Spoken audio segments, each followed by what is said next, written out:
إن الحمد لله نحمده ونستعينه ونستغفره ونؤمن به ونتوكل عليه ونعوذ بالله من شرور أنفسنا وسيئات أعمالنا من يهده الله فلا مضل له ومن يضلل فلا هادي له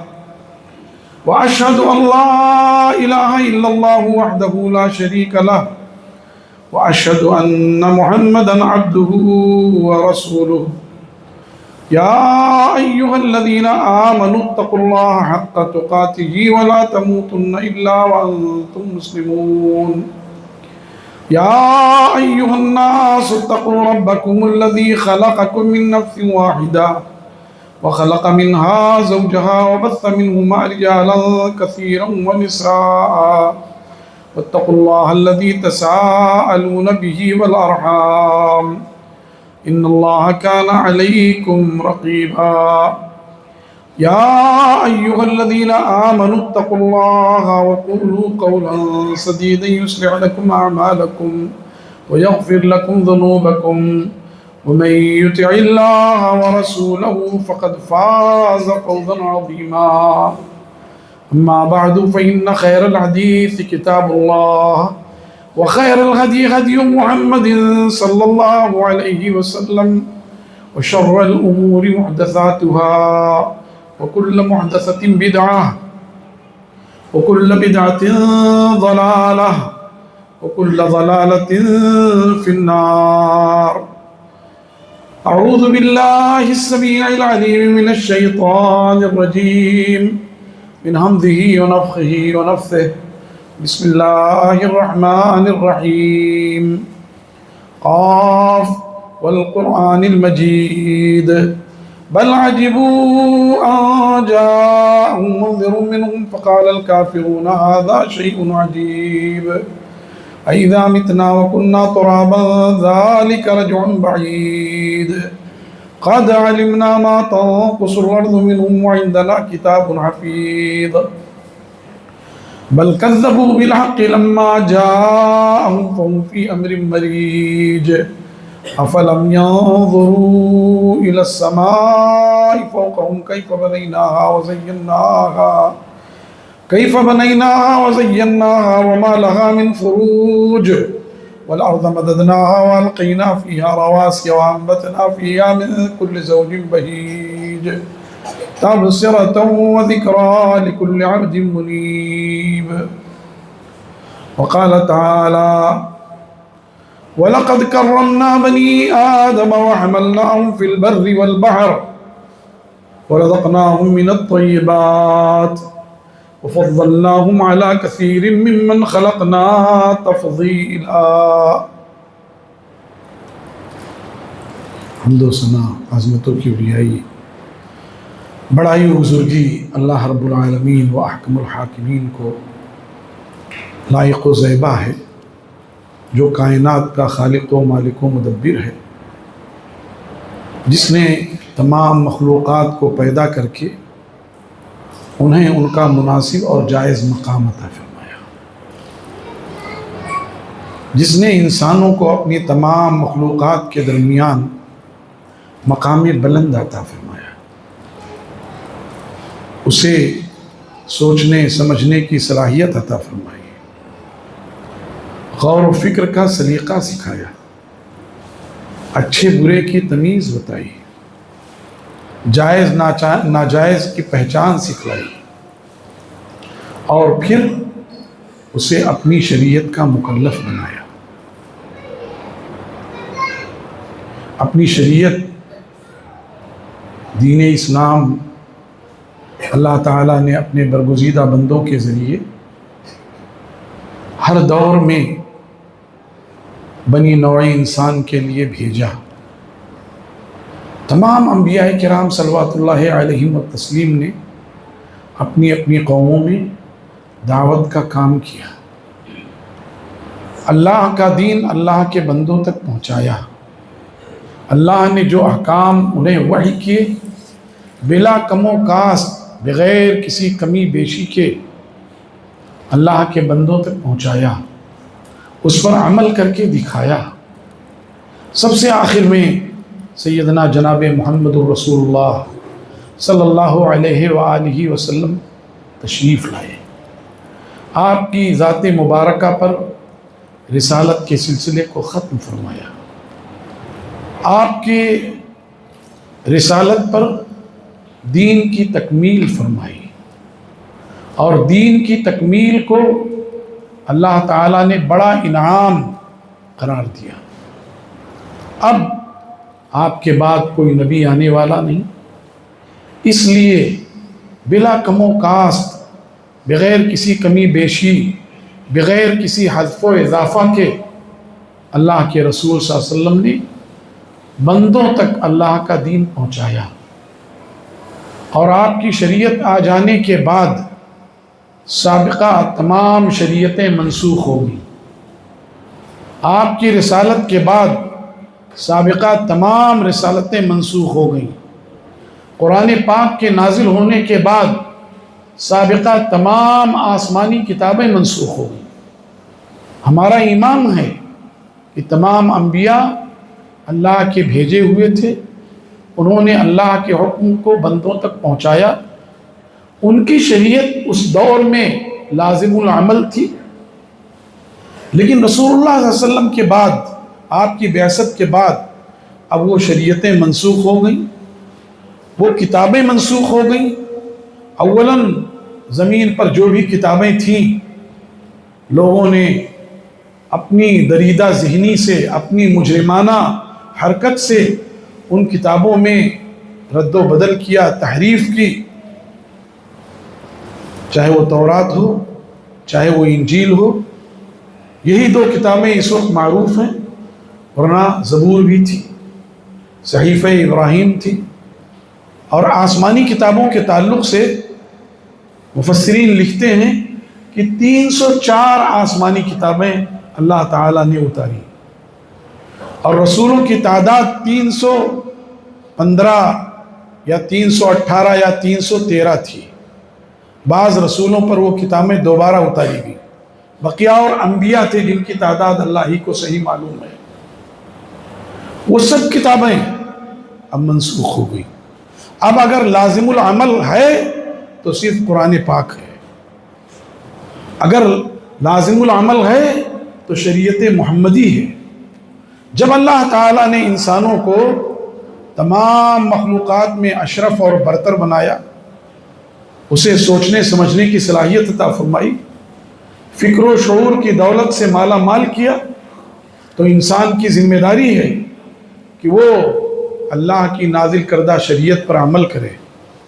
ادھر ادھر نہ جائے۔ اللہ تعالیٰ نے مختلف پیرایوں میں، مختلف انداز میں انسانوں کو سمجھایا، اپنی نعمتیں یاد دلائیں،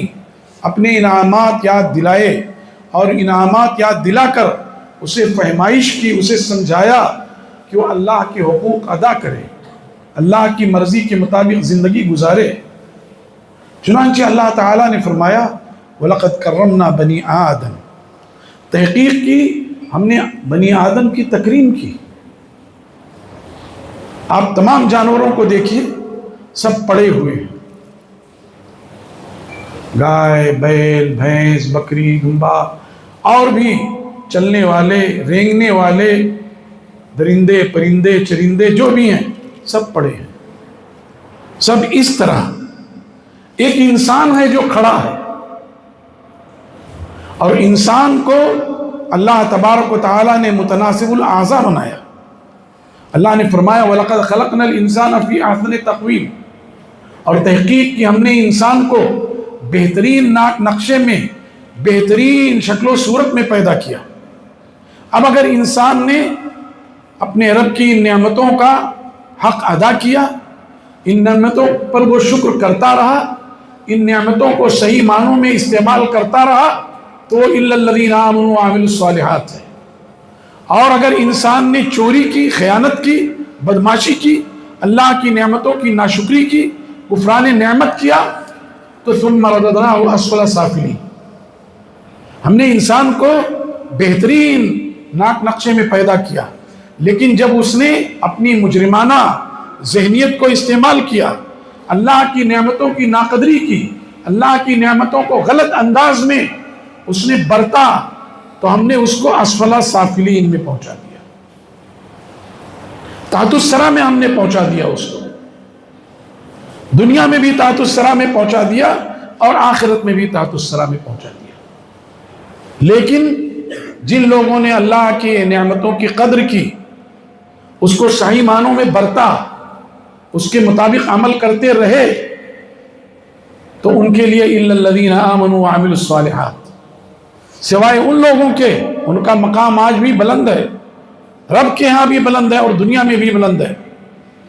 اللہ تبارک و تعالی جب کسی بندے سے محبت کرتا ہے، اہل ایمان سے محبت کرتا ہے، تو اللہ تعالیٰ جبریل امین کو بلاتا ہے اور کہتا ہے جبریل میں اپنے اس بندے سے محبت کرتا ہوں، میں اہل ایمان سے محبت کرتا ہوں، تم بھی اس سے محبت کرو۔ اور جب جبریل امین اس بندے سے محبت کرتے ہیں تو تمام فرشتوں میں اعلان کر دیتے ہیں، فرشتوں اللہ تعالیٰ اس سے محبت کرتا ہے، میں بھی اس سے محبت کرتا ہوں، تم بھی اس سے محبت کرو۔ تمام فرشتے اس سے محبت کرنے لگتے ہیں، اور پھر یہی ندا زمین پر دی جاتی ہے، لوگوں اللہ اس بندے سے محبت کرتا ہے،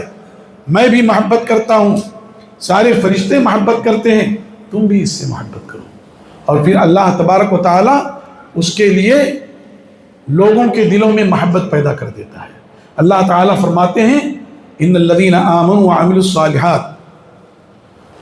کانت ان الذین آمنوا وعملوا الصالحات سیجعل لهم الرحمن ودا، یقیناً وہ لوگ جو ایمان لائے اور جنہوں نے نیک کام کیے، عنقریب اللہ تبارک و تعالی ان کے لیے لوگوں کے دلوں میں محبت پیدا کر دیتا ہے۔ وہ دنیا میں بھی اللہ کے مقبول بندوں میں شامل ہوتے ہیں اور آخرت میں بھی اللہ کے مقبول بندوں میں شامل ہوتے ہیں، اور دنیا اور آخرت میں اللہ کے حقیقی انعام کے وہ مستحق قرار پاتے ہیں۔ تو اللہ نے فرمایا وَلَقَدْ كَرَّمْنَا بَنِي آدم، ہم نے تحقیق کی بنی آدم کی تکریم کی، اسے عزت دی، وَحَمَلْنَاهُمْ فِي الْبَرِّ وَالْبَحْرِ، اور ہم نے اسے خشکی اور تری میں اٹھایا، خشکی میں بھی اور سمندر میں بھی۔ خشکی میں وہ اونٹ پر سواری کر رہا ہے، گھوڑوں پر سواری کر رہا ہے، گدھے پر خچر پر سواری کر رہا ہے، اور ہم نے اسے جو عقل دی اس نے اس عقل کو استعمال کیا، سائیکل، موٹر سائیکل، کار، بس، اور یہ تو زمینی سواریاں ہوئیں، فضا میں ہیلی کاپٹر، ہوائی جہاز، ان سب پہ وہ سواری کر رہا ہے۔ ہم نے اس کو خشکی میں اٹھایا اور تری میں اٹھایا، سمندر میں وہ کشتیوں میں، اسٹیمر میں اور سمندری جہازوں میں سفر کر رہا ہے۔ یہ اس کا بڑا احسان ہے، اس کے یہ نعمت انسانوں کے علاوہ کسی اور کو حاصل نہیں۔ اگر کسی اور جانور کو یہاں سے وہاں لے جایا جا رہا ہو تو انسان کے واسطے سے، انسان کی سہولت کی خاطر، انسان کی خواہش پر، ورنہ یہ سہولت اللہ تعالیٰ نے صرف انسانوں کے لیے رکھی۔ وَرَزَقْنَاهُم مِّنَ الطَّيِّبَاتِ، اور ہم نے انسان کو رزق عطا کیا، پاکیزہ رزق، عمدہ رزق عطا کیا، وہ رزق جو اس کے صحت کے لیے نفع بخش ہو، جو اس کی جسمانی قوتوں کے لیے نفع بخش ہو، جو اس کے دل و دماغ کے لیے نفع بخش ہو، صرف وہی ہم نے اس کے لیے حلال کیا۔ یہ گٹکھا، یہ بیڑی، یہ سگریٹ، یہ تمباکو، صحیح بات یہ ہے کہ یہ سب کے سب حرام ہیں، چاہے مولوی نہیں، علامہ اگر کھائے تب بھی حرام ہے۔ بہت سے علامہ اس کو مکروہ کہتے ہیں۔ سوال یہ ہے کہ جس دین کی وجہ سے تمہیں یہ منصب ملا، جس تعلیم کی وجہ سے تم علامہ کہلائے، جو قرآن و حدیث پڑھ کر کے تمہیں لوگوں میں ایک امتیاز ملا، اللہ بھی اس کو ناپسند کرتا ہے اور رسول بھی اس کو ناپسند کرتا ہے۔ مکروہ کا مطلب یہ ہے کہ اللہ بھی اس کو ناپسند کرتا ہے اور رسول اللہ صلی اللہ علیہ وسلم بھی اس کو ناپسند کرتے ہیں، پھر تم کیسے عالم و علامہ ہو؟ اسے کھائے جا رہے ہو اور مکروہ کہہ رہے ہو۔ سچی بات یہ ہے کہ وہ حرام ہے۔ ایسی تمام چیزیں جو صحت کے لیے مضر ہیں، ہم دال چاول کھاتے ہیں، حلال ہے، لیکن اگر یہی دال چاول سڑ جائے تو ہمارے لیے حرام ہے، اس لیے کہ وہ ہمارے جسم کے لیے مضر ہے، ہمارے گردوں کے لیے، ہمارے پھیپھڑے کے لیے، اعضائے رئیسہ کے لیے وہ مضر اور نقصان دہ ہے، جائز نہیں ہے۔ ایسی تمام چیزیں جو مضر صحت ہیں ان سے ہمیں دور رہنا چاہیے۔ خاص طور سے تمباکو بیڑی میں تو ہمارے بوڑھے وہ بچپن سے کھاتے چلے آئے، کھینی اب چھوڑ نہیں پا رہے۔ کئی بڑے بڑے بزرگ اساتذہ کو دیکھا، ان سے بار بار ہم لوگ ٹوکتے اور کہتے رہے لیکن کھا رہے ہیں۔ لیکن اب جدید طور پہ گٹکھا وغیرہ ہمارا نوجوان کھا رہا ہے۔ یہ سب چیزیں حرام ہیں۔ اللہ فرماتے ہیں وَرَزَقْنَاهُم مِّنَ الطَّيِّبَاتِ، ہم نے اس کو پاک چیزوں سے رزق عطا کیا۔ بھلا بتاؤ کہ اللہ نے تو ہمارے لیے پاک چیزیں، حلال چیزیں، عمدہ چیزیں، منافع والی چیزیں دی، اور ہم نقصان دہ چیزوں کو استعمال کریں۔ آگے فرمایا وَفَضَّلْنَاهُمْ عَلَىٰ كَثِيرٍ مِّمَّنْ خَلَقْنَا تَفْضِيلًا، اور ہم نے انسان کو بہت ساری مخلوقات پر فضیلت دی، جنہیں ہم نے پیدا کیا ہے ان تمام مخلوقات پر ہم نے اسے فضیلت دی ہے۔ اب ان نعمتوں کی قدر کرنا، چاہے وہ دنیاوی ہوں چاہے اخروی ہوں، اور ان نعمتوں میں سب سے بڑی نعمت اسلام ہے۔ اللہ نے فرمایا اليوم اکملت لکم دینکم واتممت علیکم نعمتی ورضیت لکم الاسلام دینا، آج کے دن ہم نے تمہارے لیے تمہارے دین کو مکمل کر دیا، اور دین کو مکمل کر کے تم پر اپنی نعمت کا اتمام کر دیا،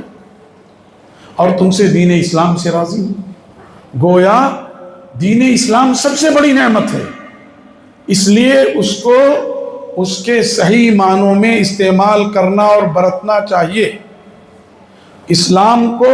صحیح طریقے پر، سنت کے طریقے پر برتنا چاہیے، اور جو ذات گرامی اسلام کو لے کر ہمارے درمیان آئی، اس ذات گرامی کے اقوال و افعال کو صحیح معنوں میں برتنا چاہیے۔ جو احکام انہوں نے ہمیں دیے ہیں اس کو صحیح معنوں میں استعمال کرنا چاہیے۔ اب اگر اس سے ہٹ کر ہم کرتے ہیں، ہم بدعتوں کا ارتکاب کرتے ہیں، ہم نئی نئی چیزیں نکالتے ہیں، تو اس کا مطلب یہ ہے کہ ہم دین کی ناقدری کر رہے ہیں، ہم رسول اکرم صلی اللہ علیہ وآلہ وسلم کی ناقدری کر رہے ہیں۔ رسول اللہ صلی اللہ علیہ وسلم تو ہمارے درمیان تشریف لائے، لقد جاءکم رسول من انفسکم عزیز علیہ ما عنتم حریص علیکم بالمؤمنین رؤوف الرحیم، تحقیق کی تمہارے درمیان ایسے رسول تشریف لائے جو تمہیں میں سے تھے، وہ نور نہیں تھے، وہ فرشتہ نہیں تھے، وہ جن نہیں تھے، وہ کوئی اور مخلوق نہیں تھے، وہ تمہیں میں سے تھے، لیکن ان کی خوبی یہ ہے کہ ان کے مقام کو پہنچنا تو دور کی بات ہے، اسے کوئی سوچ بھی نہیں سکتا ہے۔ اللہ تعالیٰ نے بار بار رسول اللہ صلی اللہ علیہ وسلم سے کہلوایا قُلْ إِنَّمَا أَنَا بَشْرٌ مِثْلُكُمْ يُوحَىٰ إِلَيَّ، تمہیں جیسا انسان ہوں، لیکن ہم میں اور تم میں فرق یہ ہے کہ میری جانب وحی کی جاتی ہے، اور وحی کمانے والی چیز نہیں کہ آدمی محنت کر لے اور 2-4 کھرب روپے دے دے اور اس پر بھی وحی ہونے لگے۔ ایسا نہیں ہے کہ وحی کے لیے آدمی کچھ کر گزرے اور وحی آنے لگے، نہیں، یہ وہ عظیم نعمت ہے جو اللہ تعالیٰ اپنے مخصوص بندوں کو عطا فرماتا ہے، اور سب سے عظیم نعمت جناب محمد الرسول اللہ صلی اللہ علیہ وآلہ وسلم کی بعثت تھی۔ تو تمہارے درمیان رسول تشریف لائے، عزیز علیہ، ان پر گراں گزرتی ہے بات، اگر امت کے لیے کوئی ایسا حکم نازل ہوتا ہے تو آپ پر گراں گزرتی ہے، آپ کو تکلیف ہوتی ہے کہ امت مشقت میں پڑ جائے گی۔ 50 وقت کی نمازیں فرض ہوئیں،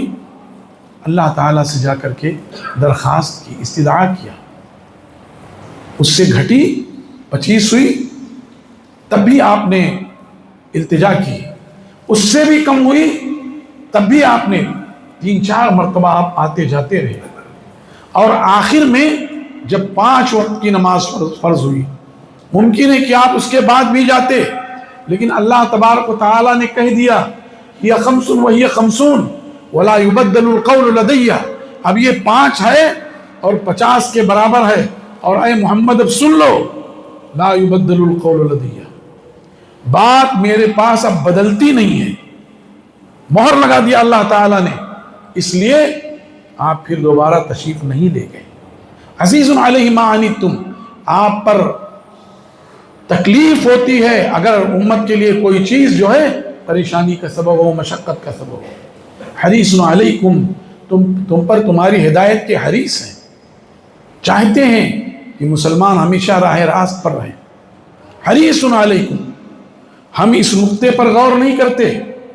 کہ رسول اللہ صلی اللہ علیہ وسلم امت کی ہدایت کے لیے حریص ہیں۔ ہم یہ بیان تو کر دیتے ہیں کہ رسول اللہ صلی اللہ علیہ وسلم امت کے غم میں رویا کرتے تھے، اور رسول اللہ صلی اللہ علیہ وسلم رات کی تاریکی میں اٹھ کر امت کے لیے دعا مانگتے تھے، لیکن یہ بھول جاتے ہیں کہ رسول اللہ صلی اللہ علیہ وسلم امت کی ہدایت کے حریص تھے، اس کے لیے کوشاں تھے۔ ہم نے یہ سمجھ لیا کہ رسول اللہ صلی اللہ علیہ وسلم کے حق میں جھنڈیاں بلند کر دو، ہم نے یہ سمجھ لیا کہ رسول اللہ علیہ وسلم کی ولادت پر جشن منا لو اور جو ہے جلوس نکال دو۔ کیسی زیادتی ہے کہ جس کو رسول اللہ علیہ وسلم نے زندگی میں نہ کبھی کیا، نہ آپ کے صحابہ کرام نے کیا، نہ خلفائے راشدین نے کیا، نہ ائمہ مجتہدین نے کیا، نہ تابعین اور تبع تابعین نے کیا۔ کئی 100 سال کے بعد یہ سلسلہ شروع ہوا، اور اس کو دین سمجھ کر کے اور رسول اللہ علیہ وسلم کا نام لے کر کے اور یہ جرات کی جاتی ہے۔ آدمی ویسے ہی کوئی گناہ کا کام کرے وہ الگ چیز ہے، لیکن رسول اللہ صلی اللہ علیہ وسلم کا نام لے کر اگر گناہ کا کام کرے تو یہ دوہرا گناہ ہے، دوہرا گناہ ہے۔ اللہ کے رسول صلی اللہ علیہ وسلم نے فرمایا لیسا کذبکم علیہ، تمہارا مجھ پر جھوٹ بولنا ایسا نہیں جیسے کوئی ایک دوسرے سے جھوٹ بولتا ہو۔ اگر ایک دوسرے سے کوئی جھوٹ بولتا ہے، اس کا جھوٹ بولنا، اور کوئی مجھ پر جھوٹ بولتا ہو، میری طرف کوئی بات منسوب کرتا ہو، تو یہ اس سے بڑی بات ہے۔ چنانچہ اللہ کے رسول صلی اللہ علیہ وسلم نے فرمایا من کذب علی متعمدا فلیتبوأ مقعدہ من النار، جو مجھ پر جان بوجھ کر جھوٹ بولے، تقریر کرتے ہوئے کہے رسول اللہ صلی اللہ علیہ وسلم نے فرمایا، جبکہ رسول اللہ صلی اللہ علیہ وسلم نے نہیں فرمایا، اس تعلیم سے رسول اللہ علیہ وسلم کا دور کا بھی واسطہ نہیں، اور وہ اس طرح کہے، اللہ کے رسول صلی اللہ علیہ وسلم فرماتے ہیں چاہیے کہ وہ اپنا ٹھکانہ جہنم میں بنا لے۔ اور یہ روایت متواتر حد تک ہے، کئی الفاظ فَلْيَلِجِ النَّارِ، چاہیے کہ وہ جہنم میں داخل ہو جائے۔ جب جھوٹ عام لوگوں کے جھوٹ کے مقابلے میں اگر رسول اللہ علیہ وسلم پر جھوٹ بولا گیا تو وہ کہیں زیادہ بڑھ کر ہے۔ ایسے ہی رسول اللہ علیہ وسلم کے نام پر کوئی تعلیم عام کی جائے جو آپ نے نہیں دی ہے تو اس کا معاملہ بھی انتہائی سخت ہے۔ اسی لیے اللہ تعالیٰ نے ان آیات میں وَلَقَدْ كَرَّمْنَا بَنِي آدم میں یہ فرمایا کہ انسان کو ہم نے جو نعمتیں دی ہیں ان نعمتوں کا صحیح استعمال کرے۔ آنکھ، کان، ناک، زبان، ہاتھ، ان کے ذریعے سے آدمی دیکھتا ہے، سنتا ہے، سونگھتا ہے، چکھتا ہے، ٹٹولتا اور پکڑتا ہے۔ یہ مدرکہ ظاہری ہیں، ان کو صحیح طور پہ استعمال کرے، اور پھر ان کے ذریعے باطنی قوتیں اللہ نے دی ہیں، اس سے مشترک ہے، خیال ہے، حافظہ اور واہمہ اور متصرفہ ہے۔ یہ سب نعمتیں وہ ہیں جو اللہ تبارک و تعالیٰ نے بندوں کو دی ہیں، اگر وہ ان کا غلط استعمال کرتا ہے تو اللہ تبارک و تعالیٰ کی بارگاہ میں وہ قابل گرفت ہے۔ اسی لیے اللہ نے فرمایا تحقیق کہ ہم نے بنی آدم کو عزت و تکریم دی، اسے خشکی اور تری میں اتارا، اٹھایا، اسے عمدہ رزق عطا فرمائی، اسے بہت ساری مخلوقات پر فضیلت دی۔ اللہ تعالیٰ نے فرمایا ہم نے انسان کو بہترین ناک نقشے میں پیدا کیا، پھر جب اس نے ان نعمتوں کی ناقدری کی، رب کی کفران نعمت کی، تو ہم نے اس کو گڑھے میں ڈال دیا، تحت الثری میں پہنچا دیا، سوائے ان لوگوں کے جو اہل ایمان تھے، جو ایمان لائے اور جنہوں نے نیک کام کیا۔ اللہ تعالیٰ نے اہل ایمان کو جھجوڑا، انسانوں کو عام طور سے، اور اہل ایمان کو خاص طور سے جھجوڑا، اور فرمایا یا ایھا الانسان ما غرک بربک الکریم الذی خلقک فسواک فعدلک فی ای صورت ما شاء رکبک۔ اے انسان، کس چیز نے تجھے تیرے رب کریم سے دھوکے میں ڈال دیا؟ دینے والا وہ، ساری قوتیں، ساری توانائی، ساری غذائیں، ساری سہولیات، ہدایت کے تمام احکام، شریعتیں دینے والا وہ، اور اے انسان تو اس کی بارگاہ کو چھوڑ کر غیروں کے سامنے سر جھکانے لگا، غیروں سے مرادیں مانگنے لگا، غیروں سے حاجت روائی کرنے لگا، مسلمان ہو کر کے پیروں، ولیوں، فقیروں کے پیچھے دوڑنے لگا، ان کو حاجت روا اور مشکل کشا سمجھنے لگا۔ ما غرک بربک الکریم، اے انسان کس چیز نے تجھے تیرے رب کریم سے دھوکے میں ڈال دیا؟ اور وہ ذات جو سرچشمہ ہدایت بنا کر بھیجا گیا، جو منبع رشد بنا کر بھیجا گیا، اس کے ساتھ تم نے بدعات و خرافات کا ایک پٹارا لگا دیا، بدعات و خرافات کا ایک لامتناہی سلسلہ اس نبی کریم کے ساتھ لگا دیا۔ اتنا بھی نہیں سوچا کہ جس رب کریم نے تیرے ساتھ یہ احسان کیا، تجھ کو پیدا کیا، تیرا ناک نقشہ درست کیا، تجھے متوازن بنایا، اور تو اس کی نافرمانی کرنے لگا۔ یا ایھا الانسان ما غرک بربک الکریم الذی خلقک فسواک فعدلک، جس نے تجھے پیدا کیا، تجھے سنوارا، فی ای صورت ما شاء رکبک، جس صورت میں چاہا تجھے پیدا کیا۔ ہم دیکھتے ہیں، لگتا ہے کہ یہ دونوں ہم شکل ہیں، جب غور کیا جاتا ہے تو مشابہت تو ہے، لیکن قطعی طور پر ایک نہیں ہے۔ 1 ارب سے زیادہ لوگ آدھار کارڈ بنوا چکے ہوں گے، آج تک کوئی ایک واقعہ ایسا نہیں آیا کہ ہاتھوں کے پرنٹ میں یکسانیت ہوئی ہو، آنکھوں کی پتلیوں میں یکسانیت ہوئی ہو۔ یہ کیا ہے؟